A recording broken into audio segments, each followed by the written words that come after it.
আসসালামু আলাইকুম, শারবিন লীনা স্বাগত জানাচ্ছি এনটিভির দুপুরের খবরে। ক্রাউন সিমেন্ট শিরোনাম দেখছিলেন, এবারে পুরো খবর।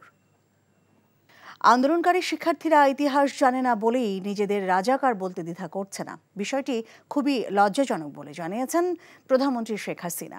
সকালে তেজগাঁওয়ে প্রধানমন্ত্রীর কার্যালয়ে বার্ষিক কর্মসম্পাদন চুক্তি ও শুদ্ধাচার পুরস্কার প্রদান অনুষ্ঠানে তিনি একথা বলেন।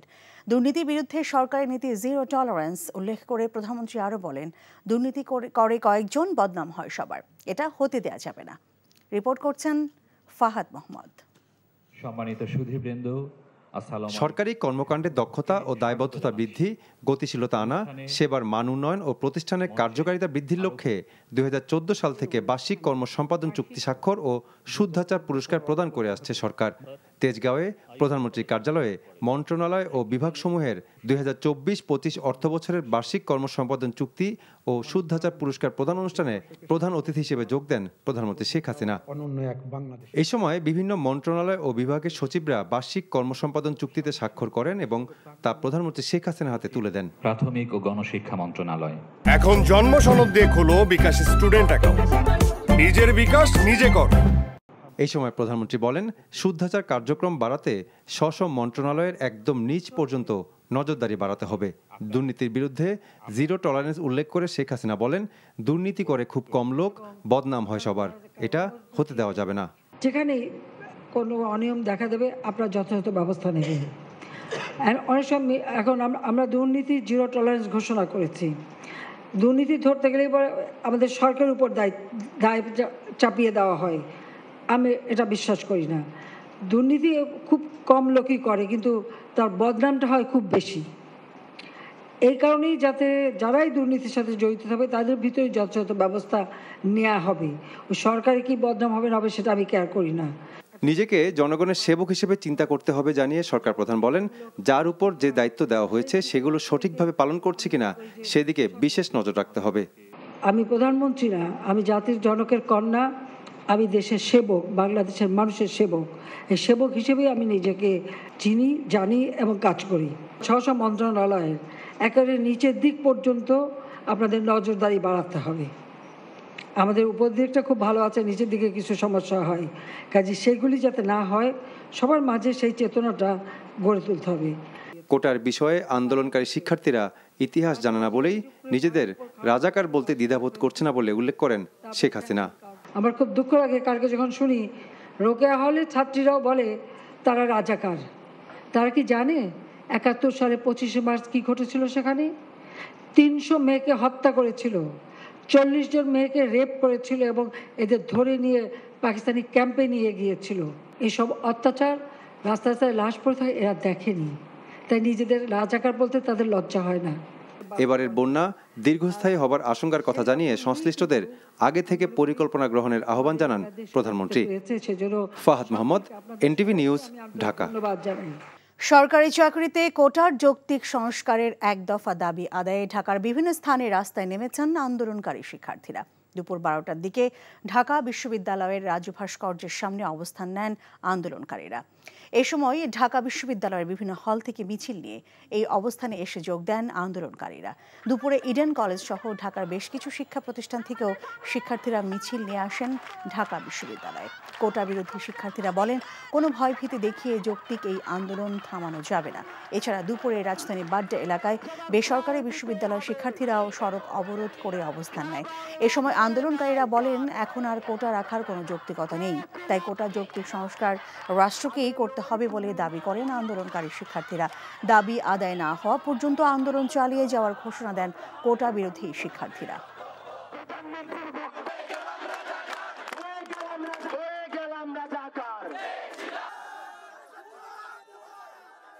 সংসদে একটি জরুরিভাবে একটা আইন পাস করতে হবে, এটাই আমাদের পক্ষ থেকে এই মুহূর্তে দাবি। আগের কোটা ছিল 30%, আমরা চাচ্ছি কোটা থাকবে 5%, অনলি 5%, 5%-এর বেশি না। 5% বেশি থাকলে স্টুডেন্ট দাবি মানবে না। আমরা একটা ক্লিয়ার স্টেটমেন্ট চাই যে আমাদের কতদিনের মধ্যে এটা সংস্কার করা হবে, কতদিনের মধ্যে সংস্কার করা হবে না। আমি চাচ্ছি যে কোটা সংস্কার হোক, আমি চাচ্ছি বৈষম্য, আমার বাংলাদেশে বৈষম্য থাকবে না। চাকরি কি মুক্তিযোদ্ধার ছেলেরা পাবে নাকি রাজাকাররা পাবে? এই বক্তব্য প্রত্যাহার করতে হবে।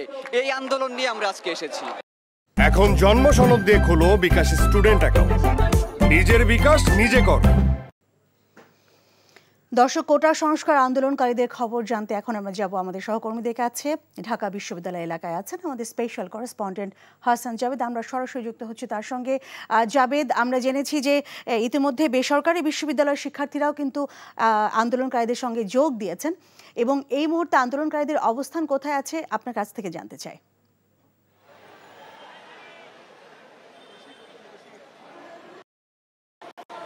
লিনা, প্রচণ্ড রোদ এবং গরম সব কিছুকে উপেক্ষা করে কিন্তু বেলা 12টার পরপরই ঢাকা বিশ্ববিদ্যালয়ের টিএসসির এই রাজু ভাস্কর্যের পাদদেশে কোটার যৌক্তিক সংস্কারের দাবিতে যারা আন্দোলন করে আসছিলেন তারা কিন্তু আজও এখানে অবস্থান নিয়েছে এবং বারবার স্লোগান দিচ্ছেন, এবং ঢাকা বিশ্ববিদ্যালয়ের বিভিন্ন হল এবং আশেপাশের বিভিন্ন কলেজ থেকেও কিন্তু শিক্ষার্থীরা এখানে এসেছেন, এই আন্দোলনে যোগ দিয়েছেন এবং তারা বলছেন কোটার যৌক্তিক সংস্কার না হওয়া পর্যন্ত তাদের আন্দোলন তারা তাদের আন্দোলন চালিয়ে যাচ্ছে।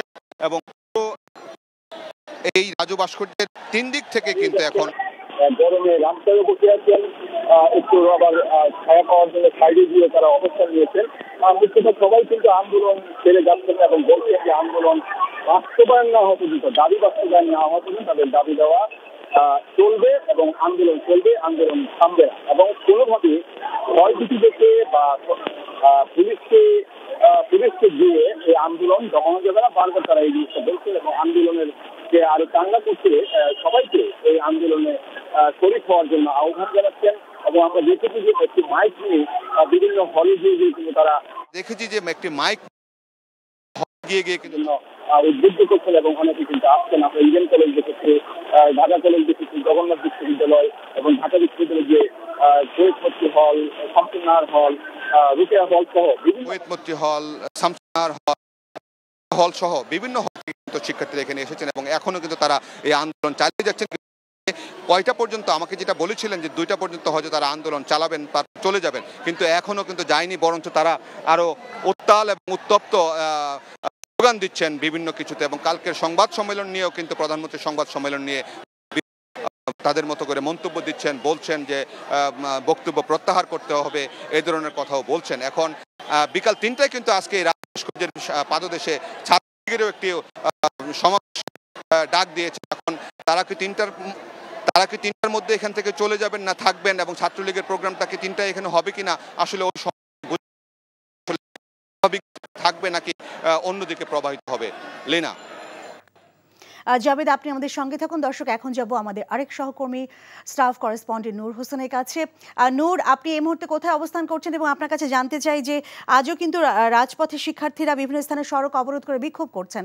তো আমরা কিছুক্ষণ আগে আমাদের আরেক সহকর্মী জাভেদের কাছ থেকে জানছিলাম যে শিক্ষার্থীদের এই মুহূর্তে অবস্থান কোথায়, এবং আপনার কাছে আমরা জানতে চাই যে আজকে কি ধরনের কর্মসূচি তারা রেখেছেন।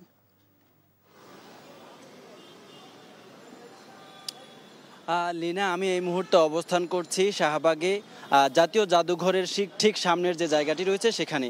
আজকে শিক্ষার্থীদের যে কর্মসূচি সেটি হচ্ছে কোটার যৌক্তিক সংস্কারের 1 দফা দাবি আদায়, 1 দফা দাবি মেনে নেওয়া, এবং একই সাথে গতকাল সংবাদ সম্মেলনে যে আন্দোলনকারীদের নিয়ে যে বক্তব্যটি এসেছে সেই বক্তব্যটি প্রত্যাহার এবং সেই বক্তব্যটির প্রতিবাদে টিএসসি রাজু ভাস্কর্যে তারা সমাবেশ করছে। সেই সমাবেশটি এখনও চলছে, যেমনটি আমাদের সহকর্মী জাভেদ বলেছেন, সেই সমাবেশটি চলছে। এবং এই যে শিক্ষার্থীদের অবস্থান এবং আন্দোলন সেটিকে ঘিরে পুরো বিশ্ববিদ্যালয় এলাকায় ঢাকা বিশ্ববিদ্যালয়ের যতগুলো পয়েন্ট দিয়ে ঢাকা বিশ্ববিদ্যালয়ে প্রবেশ করা যায় সবগুলো পয়েন্টে পুলিশের এবং আইনশৃঙ্খলা বাহিনীর সতর্ক অবস্থান আমরা লক্ষ্য করেছি। এই যে শাহবাগে যাওয়ার যে রাস্তাটি, অর্থাৎ শাহবাগ দিয়ে ঢাকা বিশ্ববিদ্যালয় প্রবেশের যে রাস্তা রয়েছে, এখানেও পুলিশের সতর্ক অবস্থান রয়েছে। এবং একই সাথে এখানে শাহবাগ থানার সামনে পুলিশের পক্ষ থেকে, আইনশৃঙ্খলা রক্ষাকারী বাহিনীর পক্ষ থেকে একটি ব্যারিকেড বসানোর চেষ্টা হচ্ছে, একটি ব্যারিকেড বসানো হচ্ছে। তাদের পক্ষ থেকে বলা হয়েছে আজ আন্দোলনকারী যারা টিএসসিতে এখনো সমাবেশ করছেন তাদের পক্ষ থেকে তারা যদি কোনো ধরনের মিছিল নিয়ে শাহবাগ মোড়ে এসে অবরোধ করার চেষ্টা করে সেটি তারা করতে দেবেন না, যাতে বিশ্ববিদ্যালয় শিক্ষার্থীরা বিশ্ববিদ্যালয় এলাকা থেকে বেরিয়ে শাহবাগ মোড়ে অবস্থান নিতে না পারেন, অবরোধ করতে না পারেন। সেজন্য এখানে পুলিশের পক্ষ থেকে একটি ব্যারিকেড বসানোর চেষ্টা চলছে, এবং এই ব্যারিকেডটি বসানোর পরে এখান দিয়ে হয়তো বিশ্ববিদ্যালয় শিক্ষার্থীদেরকে মিছিল নিয়ে শাহবাগে আসতে দেওয়া হবে না। এর বাইরে আমরা যেমনটি দেখেছি, আমি নীলক্ষেত দিয়ে ঘুরে এসেছি, পলাশী মোড়ে ঘুরে এসেছি, চাঙ্কারপুল ঘুরে এসেছি, এবং প্রত্যেকটি পয়েন্টে আইনশৃঙ্খলা রক্ষাকারী বাহিনীর পুলিশ এবং র্যাবের সতর্ক অবস্থান আমরা লক্ষ্য করেছি। আর এর বাইরে ঢাকা বিশ্ববিদ্যালয়ের রাজু ভাস্কর্যে আজ 3টায় ছাত্রলীগের একটি সমাবেশ হওয়ার কথা রয়েছিল। আমি মধুর ক্যান্টিনে গিয়েছি, সেখানে ছাত্রলীগের নেতাকর্মীদের উপস্থিতি আমরা একটু দেখেছি। তবে তাদের সমাবেশটি কোথায় শুরু হবে, কখন শুরু হবে সেটি এখন পর্যন্ত আমরা স্পষ্ট হতে পারিনি। লিনা, জানছিলাম কোটা বিরোধী আন্দোলনের খবর। চট্টগ্রাম শাহ আমানত আন্তর্জাতিক বিমানবন্দরে প্রায় 4 কেজি কোকেন সহ বিদেশি এক মহিলা যাত্রীকে আটক করেছে নিরাপত্তা বাহিনী।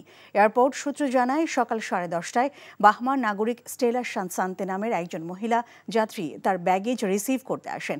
এ সময় ব্যাগেজটি তল্লাশিকালে একটি ইউপিএস এর ভেতর 3.9 কেজি ওজনে কোকেনের প্যাকেট পাওয়া যায়। স্টেলা 12 জুলাই এমিরেটসের ফ্লাইটে ব্রাজিলের সাও পাওলো থেকে রওনা দিয়েছিলেন। পরে দুবাই ট্রানজিট হয়ে ফ্লাই দুবাইয়ে 13 জুলাই চট্টগ্রাম বিমানবন্দরে পৌঁছান। কিন্তু ওই দিন লাগেজ না পৌঁছায় তিনি একটি হোটেলে অবস্থান করেছিলেন।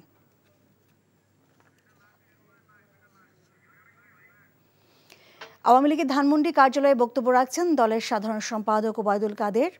আমরা সরাসরি চলে যাচ্ছি তার বক্তব্যে। ছাত্রলীগ সহ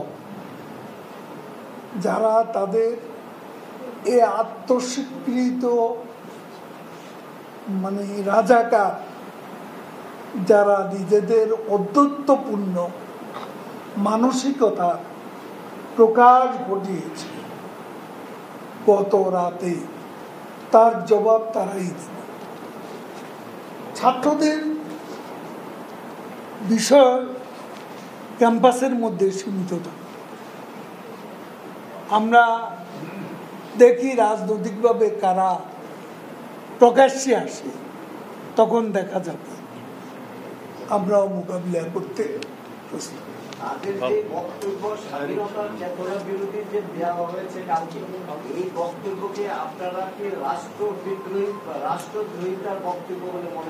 সবই তো বললাম।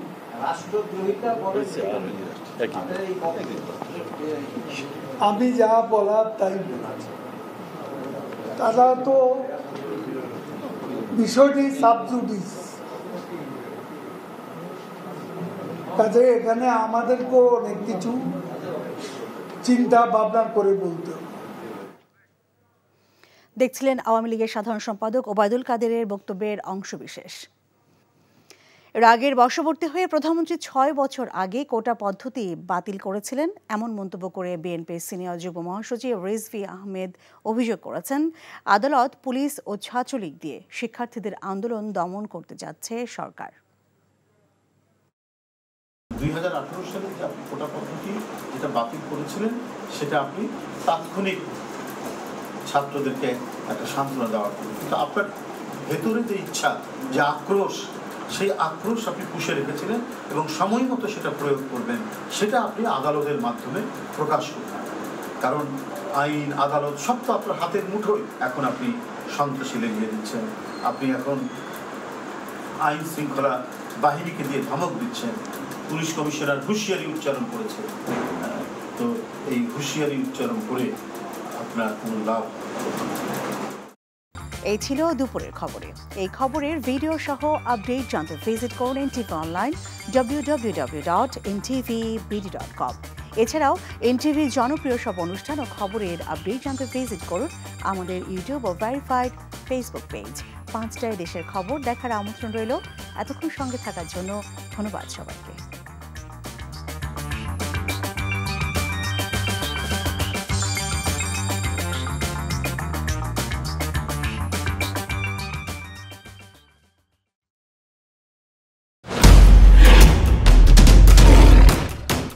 মাসুদ চেয়ারম্যান চাপলে কি হয় জানোস না?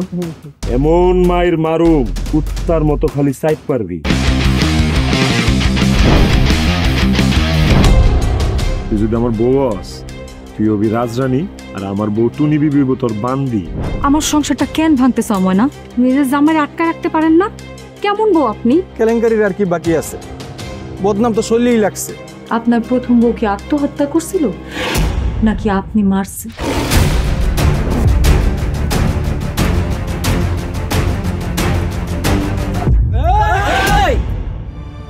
ময়না তো পালাইতে চায় না। ওরে পালাইতে হইবই। ময়না রে, তুই আমারে মাফ করে দিস।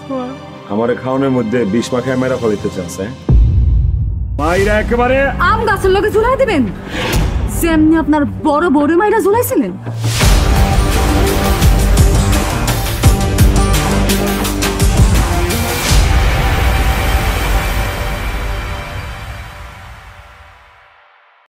এখন জন্ম সনদ দিয়ে খোলো বিকাশ স্টুডেন্ট অ্যাকাউন্ট। নিজের বিকাশ নিজে কর।